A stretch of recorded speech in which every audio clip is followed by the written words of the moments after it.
कल्याणं च सव्यसिं पद्मं हवै मंगलम। जलो पंच परमेष्टि भगवान की जय। आदि ब्रह्मा ऋषभ देव भगवान की जय। अयोध्या शाश्वत तीर्थ क्षेत्र की जय। वासु पूज्य भगवान की जय। भगवान के जन्म कल्याणक महोत्सव की जय। परम पूज्य गणिनी प्रमुख श्री ज्ञानमती माता जी की जय। भव्यात्माओं, आज तिथि है फाल्गुन कृष्णा चतुर्दशी, शनिवार का दिन। भगवान वासु पूज्य का जन्म और तप कल्याणक है।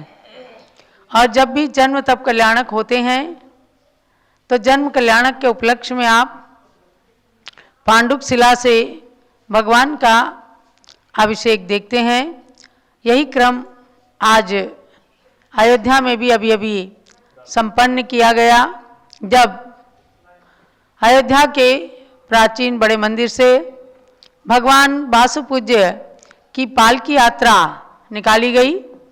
परम पूज्य गणिनी प्रमुख श्री ज्ञानमती माता जी के पावन सानिध्य में प्रत्येक जन्म कल्याणक के कार्यक्रम संपन्न होते हैं। सवेरे सवेरे जन्म कल्याणक के बाजे बजे, आप सब ने भी उसमें खूब बढ़ चढ़ करके भाग लिया। और अभी मध्याह्न काल में भगवान वासु पूज्य की पालकी यात्रा निकल करके और इसी रायगंज के दिगंबर जैन तीर्थ परिसर में बनी पांडुक शिला पर भगवान का जन्माभिषेक हुआ। लखनऊ, बहराइच आदि स्थानों से आए हुए भक्तों ने भाग लिया और भगवान का जन्माभिषेक किया एवं रत्न वृष्टि करके पुण्य लाभ प्राप्त किया। उसी की ये झलकियाँ आप देख रहे हैं।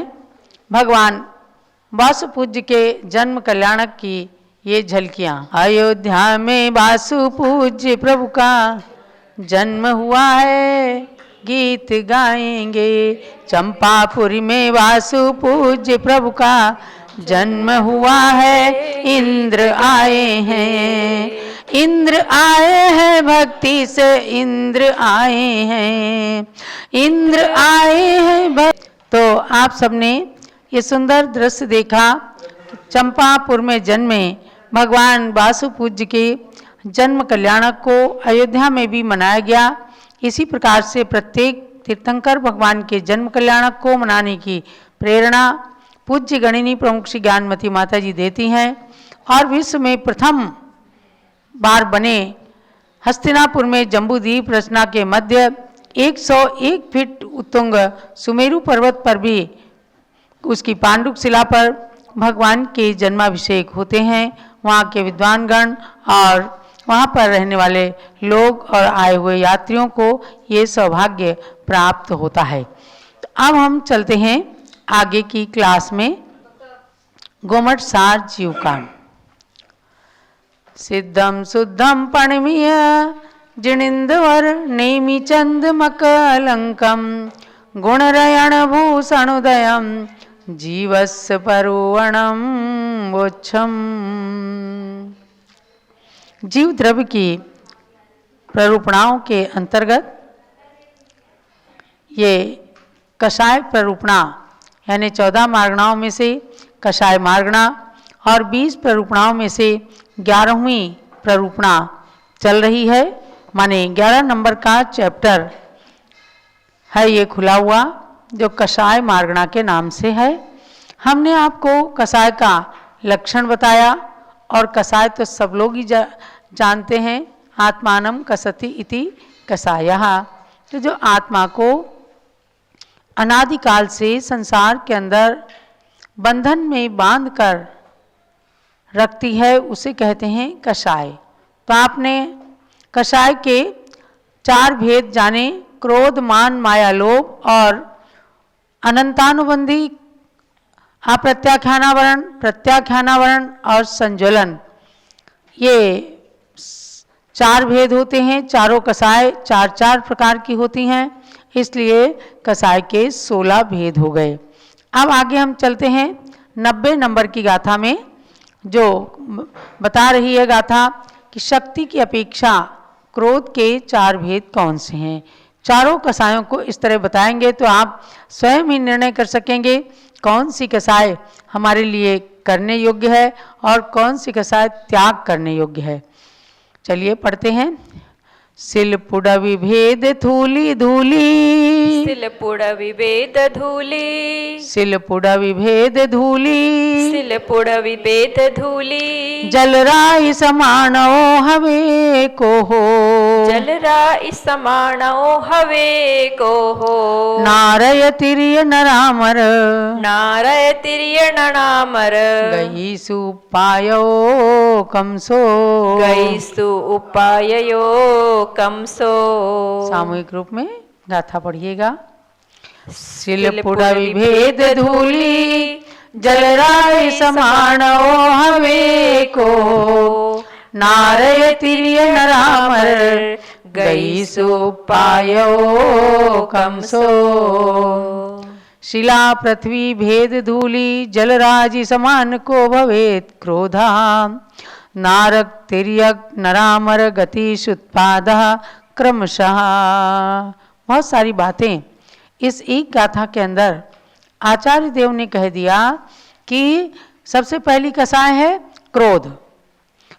तो क्रोध कसाय 4 प्रकार से क्या बतलाती है, 4 प्रकार की उसकी शक्ति है। जानिएगा कि क्रोध 4 प्रकार का है।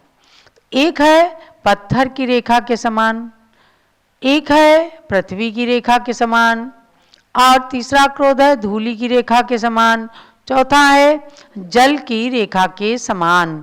माने अनंतानुबंधी क्रोध जो 6 महीने से ऊपर जाता है और अनंत अनंत भाव का बंधन कराने वाला है, वह क्रोध पत्थर की रेखा के समान होता है। माने पत्थर में कोई रेखा खींच दीजिए तो उसको मिटाना बहुत कठिन होता है। तो पत्थर की रेखा के समान क्रोध को कभी नहीं करना। और दूसरा क्रोध है अप्रत्याख्यानावरण क्रोध, उसको पृथ्वी की रेखा के समान कहा है। पृथ्वी पर भी रेखा खींचे तो बड़ी मुश्किल से मिटती है। ऐसा 6 महीने तक, 15 दिन के बाद 6 महीने तक जो क्रोध का काल रह जाता है, मन के अंदर क्रोध की अग्नि धधकती रहती है, उसको पृथ्वी की रेखा के समान अप्रत्याख्यानावरण क्रोध के नाम से बताया गया है। तीसरी है धूली रेखा के समान, माने प्रत्याख्यानावरण कसाय, माने 15 दिन के अंदर अंदर जो कसाय रहती है उसके बाद खत्म हो जाती है, तो उसको धूली रेखा के समान, धूल में रेखा खींची फिर उसे जरा सा हाथ से ऐसे करेंगे तो मिट जाएगी, या वहाँ कोई चलेगा तो धूल पर वो रेखा खत्म हो जाएगी। ऐसे ही क्रोधी व्यक्ति 15 दिन तक क्रोध करता है सामने वाले के प्रति, और फिर कुछ कुछ सोच करके और वह अपने सम्यक दर्शन के बल पर उस क्रोध को समाप्त करता है। 15 दिन के बाद उस कसाय को समाप्त कर देता है। तो धूली की रेखा के समान शक्ति वाली बताए। और चौथा जल की रेखा के समान। जल की रेखा क्या है? जल में यूँ रेखा खींची तुरंत खत्म। ऐसी संज्वलन कसाय है, माने संज्वलन क्रोध, यानी आया तो जोर से क्रोध गुस्सा, लेकिन तुरंत एकदम मिच्छा में दुक्कडम, मैंने क्रोध किया वो मेरा सब दुष्कृत मिथ्या हो जाए। इस प्रकार का क्रोध संतों को होता है और वो क्रोध करते हैं। आपने कभी देखा होगा कि किसी शिष्य को जोर से डांट दिया, अरे कहेंगे इतना क्रोध है महाराज को, तो वह क्रोध नहीं है, वह क्रोध शिष्य को सन्मार्ग पर लाने के लिए है। और तुरंत प्रतिक्रमण सामायिक आदि के द्वारा मिच्छा में दुक्कडम कह करके वह क्रोध शांत हो जाता है।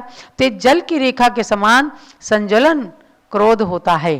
तो अनंतानुबंधी, अप्रत्याख्यानावरण, प्रत्याख्यानावरण और संज्वलन, ये 4 प्रकार के क्रोध की बात बताई है। तो इनकी शक्तियां बताई हैं और फिर कहा कि नारय तिरय नरामर गईस उपायो कमसु।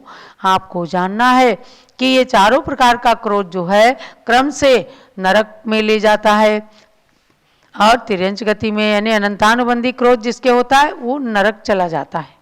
अनंत अनंत बंध के बंधानुबंध करता रहता है, किसी के प्रति क्रोध की कषाय बांध ली, फिर वो किसी तरह भूल ही नहीं पाता, तो इससे नरक जाते हैं। और अप्रत्याख्यानावरण कषाय तिर्यंच गति में ले जाता है, और प्रत्याख्यानावरण कषाय मनुष्य गति में, और संजलन कषाय से देव गति में जीव उत्पन्न होते हैं। यानी मुख्यता से बताया, और बाकी सभी लोग सब गतियों में भी जा सकते हैं, ऐसी बात नहीं है, देव दुर्गति आदि में भी चले जाते हैं। तो इस प्रकार से ऊपर से जो कषाय हमें दिखती हैं, उन अनंतानुबंधी आदि चारों कषायों के जो भेद बताए हैं, उनके स्वरूप और विषय को जो बताया है, ये इनकी शक्तियों को जानने के लिए आपको बताया है कि हमें अब इससे जान के हमें क्या करना है। हमें अनंतानुबंधी क्रोध को हमेशा के लिए छोड़ देना है। चाहे किसी प्रकार से कैसा ही क्रोध उत्पन्न होने का क्षण आ जाए, लेकिन तत्काल हमें भगवान पार्श्वनाथ का उदाहरण ध्यान देना है, हमें आचार्य शांति सागर महाराज का उदाहरण ध्यान देना है। अगर भगवान पार्श्वनाथ क्रोध के बदले में अपने क्रोध को ही प्रदर्शित करते तो कभी भी वो भगवान नहीं बन पाते। जैसे खून का कपड़ा खून से कभी भी साफ नहीं हो सकता, खून के कपड़े को साफ करने के लिए जल की ही आवश्यकता होती है, ऐसे ही क्रोध को शांत करने के लिए क्षमा शांति की आवश्यकता होती है। कमठ ने कितना क्रोध किया, अनंतानुबंधी क्रोध, वो 10 भाव तक दुर्गतियों में भ्रमण करता रहा, कष्ट भोगता रहा। और पार्श्वनाथ भगवान वो भी 10 भाव तक चले, लेकिन उन्होंने मनुष्य और देव की पर्यायों को प्राप्त किया और अंत में तीर्थंकर बन गए। अब आखिर क्रोध की कोई तो सीमा होती। उन्होंने अपनी क्षमा के, अपनी शांति और धैर्य के बल पर कमठ के क्रोध को भी शांत कर दिया। क्या? जहां बहुत शांति होती है वहां आप जाकर के देख ले तो क्रोधी व्यक्ति भी वहां जाकर के शांत हो जाता है, और शांत व्यक्ति भी क्रोधी के पास जाता है तो क्रोध के परमाणु चूंकि वहां पर चारों तरफ फैले होते हैं तो वह भी बेचारा अशांत हो जाता है। आपने कभी देखा होगा कहीं पर पति पत्नी के झगड़ा हो रहा है, बच्चा दौड़ करके वहां प्रेम पाने के लिए जाता है, और वहां तो आग बबूला देख करके दोनों को जल्दी जल्दी भाग जाता है कि अभी इनके क्रोध का शिकार मैं बन जाऊंगा, मुझे 2-4 थप्पड़ जरूर लग जाएंगे। यानी उस क्रोध की स्थिति में बच्चा भी उस जगह टिकना नहीं चाहता, और शांति के परमाणु में जहाँ संत तपस्या करते हैं वहाँ तिर्यंच भी जाकर के अपने क्रोध को, अपने हिंसक परिणामों को छोड़ करके शांत हो जाते हैं। इसीलिए आप देखते हैं जिनेंद्र भगवान के समोसरण में गाय और शेर एक घाट पानी पीते हैं। ये किसका उदाहरण है? यह है शांति का उदाहरण, क्षमा और धैर्य का उदाहरण कि शेर जैसे क्रोधी और हिंसक प्राणी भी गाय के प्रति, गाय के बछड़े के प्रति शांति और मैत्री का भाव धारण कर लेते हैं। तब शेरनी भी गाय के बछड़े को दूध पिलाने लगती है, और गाय का बछड़ा और गाय भी शेरनी के बच्चे को दूध पिलाने लगती है। यह है शांति का प्रभाव। तो इन चीज़ों को पढ़ने का हमारे लिए यही सबसे बड़ा सार्थकता है कि हम जब इन चीज़ों को पढ़ें तो हमें कसाय करना है कि नहीं, कौन सी कहाँ तक कसाय कर सकते हैं। वर्तमान में आप जो है सम्यक दृष्टि बने तो 6 महीने के ऊपर कसाय को कभी भी नहीं जाने दें, वरना कमठ की तरह से वो अनंतानुबंधी बन करके और अपनी आत्मा के लिए घातक सिद्ध हो जाएगा। इसीलिए इसकी शक्ति को इन भेदों से, उदाहरणों से बता दिया। शिला, पृथ्वी, धूलि और जल में खींची गई रेखा के समान उत्तरोत्तर ये अल्प अल्प समय में मिट जाती हैं। उसी प्रकार से उत्कृष्ट आदि कसायों के विषय में समझना चाहिए कि वे अपने अपने योग्य आयु, गति, हानुपूर्वी आदि कर्मों के बंधन की योग्यता रखते हैं। तो आपको नरक में नहीं जाना है ना, तिर्यंच गति में भी नहीं जाना है, इसलिए अपनी कषाय को कम करना और अनंतानुबंधी कषाय कभी भी नहीं होने पाए, यह ध्यान देना है। अब संस्कृत व्याकरण में आती हूँ, एक सूत्र आप इसका भी पढ़िए, उसके बाद हम आगे के कार्यक्रम आपको बताएंगे। हम संस्कृत की कातंत्र व्याकरण में चलते हैं, पेज नंबर 21 पर। आपने इसमें पढ़ लिया था कि चतुर्थ अक्षर के आने पर पदांत धुट को तृतीय अक्षर हो जाता है। कई नियम अलग अलग इसमें आ गए हैं, तो इसमें धुट को तृतीय अक्षर करके तड्डीनम, तड्ढौकते आदि बना लिया था। अब देखिएगा नीचे 78 नंबर का सूत्र है जो 78, उसके ऊपर विग्रह यानी विच्छेद करके दिया है तत् प्लस सेते, तत् प्लस शयनम। तो अब इसको क्या करेंगे, सूत्र 78 नंबर का सूत्र लगता है चमशे चमशे चमशे। चमशे। सूत्र छोटा काम बड़ा, यानी सकार के आने पर पदांत तकार को चकार हो जाता है। तो शा शेते का शा है और तत् में ता जो है उसको चा हो जाता है इस सूत्र से। तो तच शेते और तत् शयनम बन गए। ये तत् है, तत् है, ये शेते है, तो इस ता को च हो गया तो तत् शेते हो गया। ऐसे तत् शयनम ये शा है, तो शा के आने पर इस ता को च हो गया इसी सूत्र से चमशे, तच शयनम हो गया। तो अब देखो फिर एकदम कुलबुलाहट उठ गई किसी शिष्य को और उन्होंने कहा आगे का सूत्र देखिए, चमसे व्यर्थमिदं सूत्रम, चमशे व्यर्थमिदं सूत्रम, यदुक्ते सर्ववर्मणा, यदुक्ते सर्ववर्मणा, तस्योत्तर पदं ब्रूहि, तस्योत्तरं पदं ब्रूहि, यदि वेत्सि कलापकम्, यदि वेत्सि कलापकम्, मूढधीस्तं न जानासि, मूढधीस्तं न जानासि, छत्वं किल विभाषया, छत्वं किल विभाषया, अच्छत्व पक्षे वचनम्, अच्छत्व पक्षे वचनम्, चमशे नूनम चमशे व्यवस्थितम्, नूनम चमसे व्यवस्थितम्। यहाँ किसी ने प्रश्न किया कि सर्ववर्म आचार्य ने जो चमसे सूत्र कहा है, इसका यदि आप कलाप व्याकरण जानते हैं तो इसका उत्तर दीजिए कि ये जब चमसे सूत्र है ये बेकार ही है, ताको चा पहले भी हो जाता था। तो उसमें कहते हैं हे मूढ़धि यानी हे मूर्ख। इस प्रश्न पर भावसेन आचार्य अपनी टीका के अंदर इसी व्याकरण के अंदर कहते हैं हे मूर्ख, हे मूढ़ बुद्धे, तू नहीं जानता कि जब सकार को छकार नहीं होता है, जब ऊपर पहले सकार को छकार होता था फिर छा को प्रथम अक्षर होता था, तो जब शा को छ नहीं होता है तब ये चमसे नाम का सूत्र काम करता है। इसलिए यहाँ पर ये तकार को केवल चकार करने के लिए ही यह सूत्र बनाया गया है। तो शिष्य की शंका का समाधान कर दिया कि आप अपनी मूर्खता को छोड़ें, आचार्य के भाव को जानें और उनसे उनकी सूत्र पर प्रश्न करने का आपको कोई अधिकार नहीं है। माने ता को केवल चा बनाने के लिए इस सूत्र को कहा है। अब आगे और कल चलेगा। अब देखिए कल और परसों की सूचना है। आप कल है फाल्गुन कृष्णा अमावस्या। चारित चक्रवर्ती आचार्य श्री शांति सागर महाराज की परंपरा के द्वितीय पट्टाचार्य आचार्य शिव सागर महाराज थे। सन 1969 में उनका समाधि मरण श्री महावीर जी अतिशय क्षेत्र पर शांतिवीर नगर के अंदर अमावस्या के दिन हुआ था। कल उस उपलक्ष्य में आचार्य श्री शिव सागर महाराज की पूजन की जाएगी।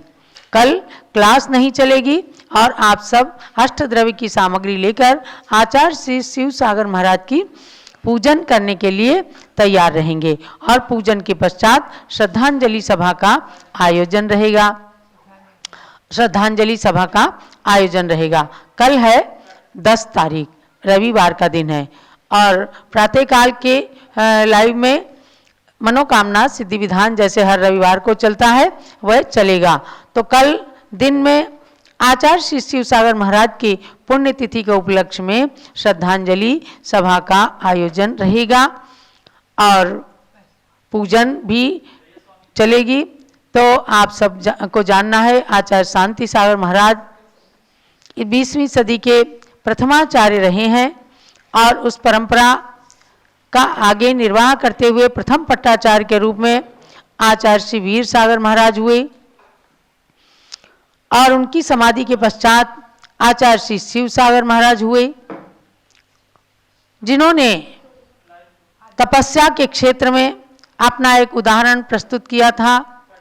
आचार्य श्री शिवसागर महाराज महाराष्ट्र के ही अड़गांव के निवासी थे, बाल ब्रह्मचारी थे और उन्होंने दीक्षा लेकर बहुत ही कठोरता, अनुशासन और शिष्यों के प्रति वात्सल्य के साथ चतुर्थ संघ का संचालन किया है। पूज्य गणी ज्ञानमती माता जी अनेक संस्मरणों को आचार्य श्री के सुनाती हैं, क्योंकि सदा सदा आचार्य शांति सागर महाराज के दर्शन करने से लेकर के वीर सागर महाराज, शिव सागर महाराज, धर्म सागर महाराज के संग में संघ को जोड़ने में पूज्य गणी ज्ञानमती माता जी का महत्वपूर्ण महनीय योगदान रहा है। तो शिव सागर महाराज जी जो कि महान व्यक्तित्व के धनी थे और अत्यधिक उपवास करके कठिन तपस्या करते थे। जेठ की भरी दोपहरी में मंदिर की छत पर भी खड़े होकर और सामायिक करते थे, तपस्या करते थे। ऐसे आचार्य शिव सागर महाराज के समाधि के पश्चात संघ में एक अपूरणीय क्षति हुई थी और तब महावीर जी में भगवान शांतिनाथ की 31 फुट की प्रतिमा का पंच कल्याणक उन्हीं के सानिध्य में होने वाला था, किंतु थोड़े से ज्वर के कारण आचार्य श्री का अमावस्या के दिन समाधि मरण हो गया और वह पंच कल्याणक प्रतिष्ठा नहीं करा पाए। तो उनकी ही स्मृति में ये पुण्यतिथि कल मनाई जाएगी और दिन में आचार्य श्री की पूजन करेंगे और पूर्वाचार्यों के प्रति अर्घ्य समर्पित करके आप सब लोगों को गुरु भक्ति करने का, गुणानुवाद करने का सौभाग्य प्राप्त होगा। चलो आचार्य श्री शिवसागर महाराज की, आचार्य श्री शिवसागर महाराज की, अयोध्या शाश्वत तीर्थ क्षेत्र की।